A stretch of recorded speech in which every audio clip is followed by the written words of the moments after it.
조용하고 고즈넉한 선비의 나라, 조선. 우리는 흔히 조선시대를 떠올리면 평화로운 학문의 전당이나 엄격한 유교 질서를 먼저 상상하곤 합니다. 하지만 과연 그 시대가 정말 고요하기만 했을까요? 겉으로는 평온해 보였던 조선의 역사 속에는 상상을 초월하는 격렬한 피바람이 수없이 휘몰아쳤습니다. 수많은 학자와 대신들이 목숨을 잃고 한 시대의 지배 이념과 통치 질서가 송두리째 뒤흔들렸던 비극적인 사건들, 바로 사화라는 이름의 광풍이었습니다. 조선은 왜 그토록 많은 피를 흘리며 자기 자신을 숙청해야 했을까요? 한때는 한뜻으로 나라를 세웠던 이들이 어째서 서로에게 칼날을 겨누게 되었을까요? 오늘 우리는 고요함 속에 감춰져 있던 조선의 격동적인 역사를 깊이 들여다보며 그 비극의 뿌리와 전개, 그리고 오늘날까지 이어지는 중요한 교훈을 함께 찾아보고자 합니다. 권력의 속성과 인간 본성의 어두운 단면을 마주하며 역사의 거울 속에서 우리 시대의 모습을 비춰볼 기회가 될 것입니다. 그럼 조선을 뒤흔든 피의 기록, 사화의 서막을 함께 열어볼까요? 이 모든 비극의 씨앗은 조선 건국 초기로 거슬러 올라갑니다. 조선을 세우는데 큰 공을 세웠던 개국 공신들은 시간이 흐르면서 막강한 기득권 세력으로 자리 잡았습니다. 이들을 우리는 훈구파라고 부르는데요. 그들은 조정의 요직을 독차지하고 막대한 토지와 재산을 소유하며 그야말로 권력의 정점에 서 있었습니다. 화려한 궁궐의 기와가 빛나는 한양 도성 안에서 훈구 대신들은 굳건한 위엄과 함께 자신들의 세상이 영원할 것이라 믿었을 겁니다. 하지만 조선이라는 거대한 배 안에는 이미 훈구파와는 전혀 다른 이상과 가치를 품은 새로운 물결이 조용히 자라나고 있었습니다. 지방의 소박한 서원에서 학문에 매진하며 오직 성리학적 이상 정치를 꿈꾸던 이들이었죠. 이들을 일컬어 살인파라고 합니다. 훈구파가 현실적인 권력과 실리를 추구했다면 살인파는 도덕과 의리를 바탕으로 한 왕도 정치를 꿈꿨습니다. 그들은 학문적 수양을 통해 세상을 바꿀 수 있다는 강한 신념을 가지고 있었습니다. 이 두 개의 거대한 세력이 충돌할 수밖에 없는 운명적인 만남은 성종대에 본격적으로 시작됩니다. 성종은 흐트러진 왕권을 바로잡고 훈구 세력의 독주를 견제하며 새로운 활력을 불어넣고자 했습니다. 그는 과감하게 지방에 있던 사림학자들을 중앙정계로 불러들여 3사, 즉 사헌부, 사간원, 홍문관과 같은 언론 기관의 핵심 요직에 임명했습니다. 성종의 이러한 인재 등용 정책은 조선이라는 국가의 체질을 개선하려는 시도였지만 동시에 훈구파와 살인파라는 두 개의 이질적인 세력이 조정이라는 좁은 공간에서 직접적으로 마주하게 되는 결과를 낳았습니다. 상상해보세요. 한쪽에는 권력과 부를 대대로 누려온 노련한 훈구 대신들이, 다른 한쪽에는 오직 학문과 도덕적 명분으로 무장한 젊은 살인학자들이 서 있는 조정의 풍경을 말이죠. 훈구파는 살인파를 세상 물정 모르는 젊은이들이라며 경계했고, 살인파는 훈구파를 나라의 기강을 어지럽히는 탐욕스러운 무리라며 비판의 날을 세웠습니다. 이념과 실리, 이상과 현실을 둘러싼 팽팽한 긴장감은 마치 언제 터질지 모르는 시한폭탄과 같았습니다.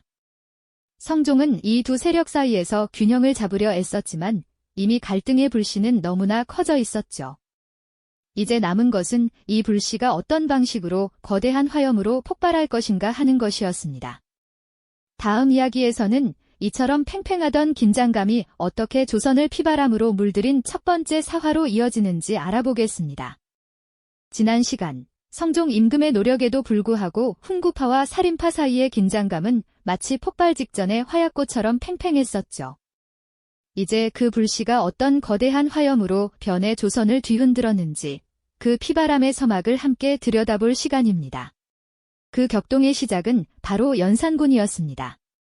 성종의 뒤를 이어 왕위에 오른 연산군은 처음에는 유교적 이상 정치를 꿈꾸는 듯 보였지만 곧이어 그의 내면에 잠재되어 있던 광기가 서서히 드러나기 시작했습니다. 그는 자신의 권위를 거스르는 그 어떤 비판도 용납하지 않았고 특히 왕의 잘못을 지적하며 도덕적 명분을 강조하던 살림 세력은 연산군의 눈엣 가시와도 같았죠.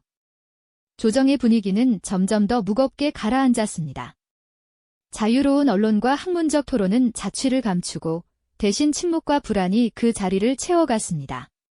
그리고 마침내 그 억눌렸던 긴장감은 1498년 무오사화라는 이름의 거대한 폭풍으로 터져버리고 맙니다. 사건의 발단은 아주 사소해 보이는 한 편의 글로 시작되었죠. 당시 김종직이라는 살인학자가 쓴 조이제문이라는 글이 문제였습니다. 이 글은 과거 항우에게 죽임을 당한 초나라 의제를 애도하는 내용이었는데요. 훈구파는 이 글이 세조가 단종의 왕위를 찬탈한 사건을 비판하고 연산군을 비난하는 불순한 의도를 담고 있다고 주장했습니다. 마치 작은 불꽃 하나가 마른 장작더미에 떨어지듯 이 조이제문은 훈구파가 살인파를 제거할 절호의 명분이 되었던 거죠. 연산군은 기다렸다는 듯이 살인 세력에 대한 대대적인 숙청을 감행했습니다.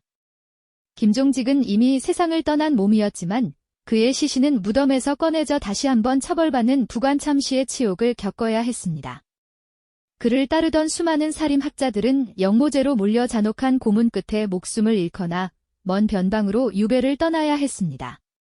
조정은 피로 물들었고 학자들의 비명소리가 궁궐 담장을 넘어 메아리치는 듯했죠.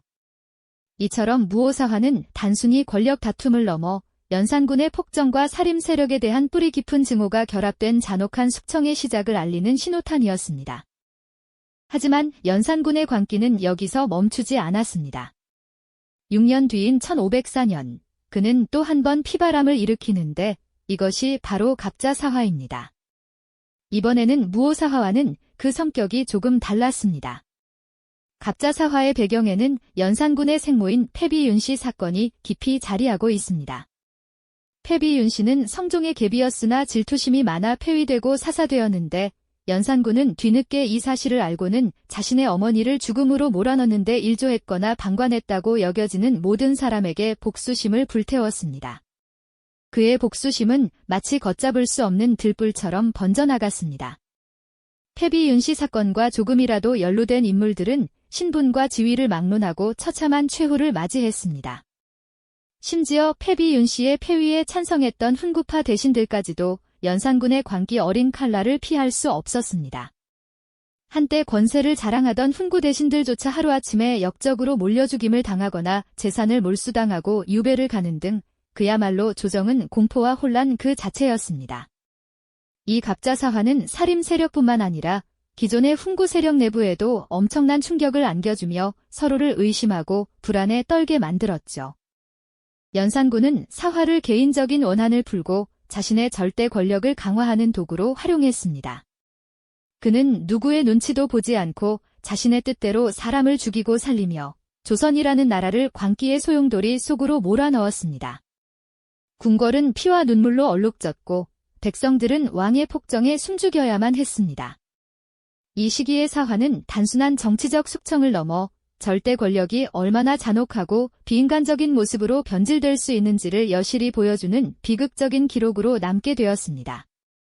누구도 안전하지 않았던 그 시대의 공포가 마치 우리의 피부에 와닿는 듯 느껴지지 않으십니까? 연산군의 광기가 조선을 뒤덮으며 누구도 안전하지 못했던 공포의 시대는 결국 그 끝을 맞이하게 됩니다.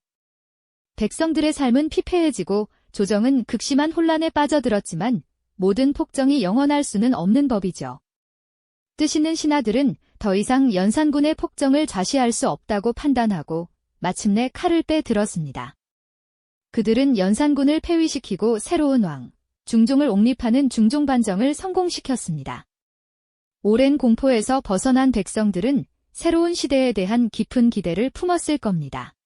중종은 즉위하자마자 피로 얼룩진 궁궐과 혼란에 빠진 나라를 바로잡기 위해 강력한 개혁을 추진하려 했습니다. 그는 기존의 훈구 세력이 아닌 지방에서 학문에 매진하며 새로운 사상을 갈고 닦던 젊고 유능한 살인학자들을 중앙정계로 불러들였습니다. 그 중에서도 가장 주목받은 인물이 바로 조광조였습니다. 중종은 조광조에게 전폭적인 신뢰를 보내며 개혁의 선봉에 세웠죠. 조광조는 유교적 이상을 현실 정치에 구현하려는 도학 정치를 꿈꾸며 과감하고 급진적인 개혁을 밀어붙였습니다. 그는 현량과를 실시하여 능력 있는 사림들을 대거 등용하고 불필요한 제사나 미신적 행위를 주관하던 소격서를 폐지하는 등 수많은 개혁안을 쏟아냈습니다. 특히 그는 중종반정의 공신들 중 부당하게 공훈을 받은 이들의 칭호를 삭제하려 했습니다. 이는 오랫동안 권력을 독점하며 기득권을 누려온 훈구 세력에게는 엄청난 위협이자 도전으로 다가왔습니다. 그들은 조광조의 개혁이 자신들의 기반을 뿌리째 흔들 것이라며 강하게 반발했죠. 조광조의 개혁은 너무나도 이상적이고 빨랐습니다. 그의 과감한 행보는 중종에게도 점차 부담으로 작용하기 시작했습니다. 왕권마저 위협받는다고 느낀 중종은 결국 훈구파의 교묘한 모함에 넘어가고 말았습니다. 주초위왕, 즉 꿀물로 나뭇잎에 조씨가 왕이 된다는 글자를 세겨벌레가 갉아먹게 한 후 조광조가 역모를 꾀한다는 터무니없는 모략이 조정을 뒤흔들었습니다. 이 말도 안 되는 음모는 중종의 의심을 확신으로 바꾸었고 결국 조광조와 그를 따르던 수많은 살림 세력은 하루아침에 역적으로 몰려 처참하게 숙청당했습니다. 이것이 바로 기묘사화입니다. 백성들의 뜨거운 희망을 품었던 개혁의 꿈은 이렇게 허무하게 좌절되었고 조선은 다시 한번 피바람이 부는 혼란 속으로 휩쓸렸습니다. 조광조는 결국 유배지에서 쓸쓸히 죽음을 맞이했지만 그의 개혁 정신과 이상은 훗날 살림들에게 깊은 영향을 주며 역사의 한 페이지를 장식하게 되죠. 하지만 비극은 여기서 끝이 아니었습니다. 중종 이후 조선의 정치는 또 다른 양상의 혼돈에 빠져들었습니다. 어린 명종이 즉위하자 외척들의 권력 다툼은 더욱 심화되었습니다. 바로 명종의 어머니인 문정왕후의 동생 윤원영 세력과 명종의 외숙부인 윤임 세력 간의 피비린내 나는 권력 투쟁이 벌어졌으니 이것이 바로 들사사화입니다. 을사사화는 이전의 사화들이 이념과 학파 간의 갈등에서 비롯된 측면이 강했다면 권력을 향한 순수한 욕망과 혈연 중심의 파벌 싸움으로 변질된 모습을 여실히 보여주었습니다. 이처럼 조선은 끊임없이 자기 자신을 숙청하며 깊은 혼란 속으로 빠져들었습니다. 개혁의 꿈은 좌절되고 반복되는 비극 속에서 백성들은 희망을 잃어갔습니다. 사화는 더 이상 단순한 정치적 숙청이 아니라 절대 권력의 잔혹성과 인간 본성의 어두운 면이 극명하게 드러나는 비극적인 역사의 기록으로 남게 되었습니다. 과연 조선은 이 혼돈의 시대를 어떻게 헤쳐나갈 수 있었을까요? 네, 조선은 이 끊이지 않는 혼돈 속에서 새로운 질서를 모색했습니다. 수십 년간 이어진 피해 숙청, 즉 사화는 단순히 권력을 둘러싼 싸움으로만 끝나지 않았습니다. 오히려 조선 사회의 근간을 뒤흔들며 모든 것을 변화시키는 결정적인 전환점이 되었죠. 조선 건국 이래 오랜 기간 기득권을 누리던 훈구 세력은 점차 역사의 뒤안길로 사라지고 그 자리를 살림 세력이 확고하게 차지하게 됩니다. 이들은 자신들의 유교적 이상을 현실 정치에 구현하고자 했고 마침내 조정의 중심 세력으로 우뚝 서게 되었죠. 하지만 살림의 승리가 곧 평화와 안정을 의미했던 것은 아닙니다. 오히려 새로운 갈등의 씨앗이 뿌려지는 계기가 되었을 뿐이죠. 자신들의 오랜 숙적이었던 훈구파를 몰아내고 중앙정계를 장악한 살림 내부에서 또 다른 이념적, 학문적 차이가 분열의 불씨가 되기 시작합니다. 같은 살림 안에서도 동인과 서인이라는 새로운 정치 세력들이 등장하게 되면서 조선 후기 복잡한 붕당 정치의 서막을 알리게 된 것이죠. 이처럼 사화는 훈구와 살림이라는 두 거대한 세력의 충돌을 넘어 살림 내부의 분열이라는 또 다른 역사의 흐름을 만들어냈습니다. 사화는 조선의 정치 문화에도 지울 수 없는 깊은 흔적을 남겼습니다. 권력을 쥔 자들은 반대 세력을 제거하기 위해 어떤 수단과 방법도 가리지 않았고 이는 조정의 극심한 불신과 공포의 분위기를 조성했죠. 학문 풍토 역시 크게 달라졌습니다. 학자들은 경전 연구와 도덕적 수양을 중시하는 살림의 학풍을 따르면서도 정치적 경랑 속에서 자신의 신념과 의리를 지키기 위한 고뇌를 거듭해야 했습니다. 하지만 역설적이게도 이러한 고난의 시간은 살림의 학문적 깊이와 정신적 단련을 더욱 강하게 만들었습니다. 수많은 서원들이 세워져 학문과 의리를 계승하는 거점 역할을 하며 후대에까지 그 정신을 이어갈 수 있었던 것이죠. 결국 사화는 단순히 몇몇 인물들의 비극적인 죽음으로 끝난 것이 아니었습니다. 이는 조선이라는 국가의 지배 이념과 통치 방식, 그리고 나아가 인간 본성에 대한 깊은 질문을 던지는 격렬한 시대의 기록이었습니다. 수많은 피를 흘린 끝에 살림이 승리했지만 그 승리는 또 다른 형태의 분열과 갈등을 낳으며 조선의 운명을 근본적으로 바꾸어 놓았습니다. 절대 권력이 빚어내는 잔혹함과 이념 갈등이 초래하는 비극을 여실히 보여주는 동시에 이상을 향한 인간의 뜨거운 열망과 그 대가가 얼마나 혹독할 수 있는지를 뼈저리게 일깨워주는 역사의 거울이 되었던 것입니다. 이처럼 조선을 뒤흔든 사화의 비극은 오늘날 우리에게도 여전히 유효한 교훈을 던져줍니다. 극단적인 이념 대립과 분열이 개인과 사회에 얼마나 깊은 상처를 남길 수 있는지, 그리고 권력의 견제와 균형이 얼마나 중요한지를 우리는 이 역사의 기록을 통해 다시 한번 깨닫게 됩니다. 역사는 똑같이 반복되지 않는다고들 말하죠. 하지만 그 안에 담긴 인간의 본성과 권력의 속성은 시대를 초월하여 변하지 않는다는 것을 우리는 기억해야 할 것입니다. 과연 우리는 조선시대의 비극적인 갈등 속에서 무엇을 배우고 현재 우리 사회의 다양한 갈등들을 어떻게 지혜롭게 풀어나가야 할까요? 이처럼 조선 사회를 뒤흔든 격변의 시대는 또 다른 정치적 흐름인 붕당 정치의 탄생을 예고하고 있었습니다.